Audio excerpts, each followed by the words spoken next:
দুর্দান্ত আর্জেন্টিনা, তার চেয়েও বেশি দুর্দান্ত তাদের ডিফেন্স। কেন গত ৩টি আন্তর্জাতিক শিরোপা নিজেদের করে নিয়েছে তারা, সেটার প্রমাণ আরও একবার এই কোপা আমেরিকাতে সবাইকে দেখিয়ে দিল তারা। ক্রিস্টিয়ান রোমেরো, লিসান্দ্রো মার্টিনেজ আর নিকোলাস ওটামেন্ডি, তারা মিলে যেন আলবিসেলেস্তাদের ডিফেন্সকে বানিয়েছেন চীনের প্রাচীরের মতো শক্তিশালী। এই কোপা আমেরিকায় প্রমাণ করল তাদের চেয়ে শক্তিশালী ডিফেন্স কোথাও নেই। বিস্তারিত দেখুন প্রতিবেদনে। শুরুতেই স্যার অ্যালেক্স ফার্গুসনের সেই বিখ্যাত উক্তিটা স্মরণ করিয়ে দিতে হয়, স্ট্রাইকার আপনাকে ম্যাচ জেতাবে আর ডিফেন্স জেতাবে শিরোপা। এই কথাটা যদি বাস্তবে কেউ মানতে না চায়, যদি কারো মনে হয় শুধু গোল করাই সব, তবে আর্জেন্টিনার বর্তমান দলের দিকে চোখ বুলাতে পারে তারা। দীর্ঘ ২৮ বছর শিরোপা খরা থাকার পর কোপা আমেরিকা দিয়ে শিরোপা জয় শুরু করা আর্জেন্টিনা এখন ৩টি টুর্নামেন্টে বর্তমান চ্যাম্পিয়ন। আর এর পেছনে সবচেয়ে বড় কারণ হচ্ছে তাদের ডিফেন্স।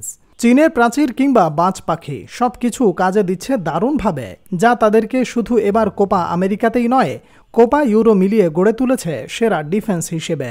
এতটা শক্তিশালী পারফর্ম করেই তো নিশ্চিত করেছে কোয়ার্টার ফাইনালের টিকিট। কাউকেই যে ঢুকতে দিচ্ছে না তাদের ডিফেন্সের মধ্যে।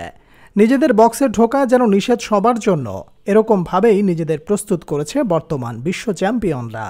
প্রথমে তাদের মাঝমাঠ ভাঙতে হবে প্রতিপক্ষকে। যদি সেখানে সফল হয় তবে মুখোমুখি হতে হবে লিসান্দ্রো মার্টিনেজের।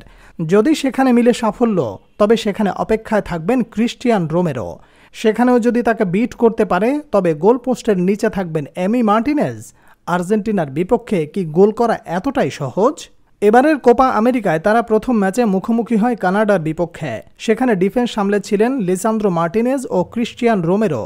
২-০ গোলের জয়ে ক্লিন শিট রাখে আর্জেন্টিনা। পুরো ম্যাচে মাত্র ২টি অন টার্গেট শট নিতে পারে কানাডা, সুযোগ তৈরি করতে পারে মোটে ২টি। চিলির বিপক্ষেও ক্লিন শিট রাখে আর্জেন্টিনা।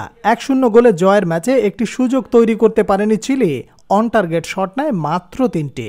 বোঝা যাচ্ছে লিসান্দ্রো মার্টিনেজ ও ক্রিস্টিয়ান রোমেরো মিলে নাবিশ্বাস তুলে ফেলেছে প্রতিপক্ষের। এবার শেষ ম্যাচে তাদের প্রতিপক্ষ দুর্বল পেরু, তাই তো বেঞ্চের শক্তি পরীক্ষা করতে ডিফেন্সের সুযোগ দেয়া হয় নিকোলাস ওতামেন্দি ও জার্মান পাজেয়াকে। এই ম্যাচে ২-০ গোলে জয় পায় আর্জেন্টিনা। প্রতিপক্ষকে একটি সুযোগ তৈরি করতে দেয়নি আলবিসেলেস্তাদের ডিফেন্স। এমনকি এই ম্যাচে একটি শট আটকাতে হয়নি এমিলিয়ানো মার্টিনেজকে। সব মিলিয়ে ৩ ম্যাচে ৫ গোল করা আর্জেন্টিনা হজম করেনি একটি গোলও। এবারের কোপা আমেরিকায় একমাত্র দল হিসেবে একটি গোলও হজম করেনি আলবিসেলিস্তারা। শুধু কি কোপা আমেরিকা, ২৪ দল নিয়ে অনুষ্ঠিত হওয়া ইউরোতে একমাত্র দল হিসেবে ৩ ম্যাচে গোল হজম করেনি স্পেন। তারা ছাড়া বাকি সবাই হজম করেছে একাধিক গোল।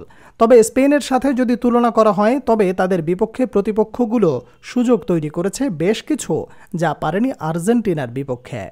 এটাই বলে দেয় কতটা শক্তিশালী আর্জেন্টিনার ডিফেন্স, যেন চীনের প্রাচীর। তারা শুধু ল্যাটিনেই নয়, বর্তমান বিশ্বের সেরা ডিফেন্স তাদের, আর সে কারণেই তো তারা বিশ্ব চ্যাম্পিয়ন।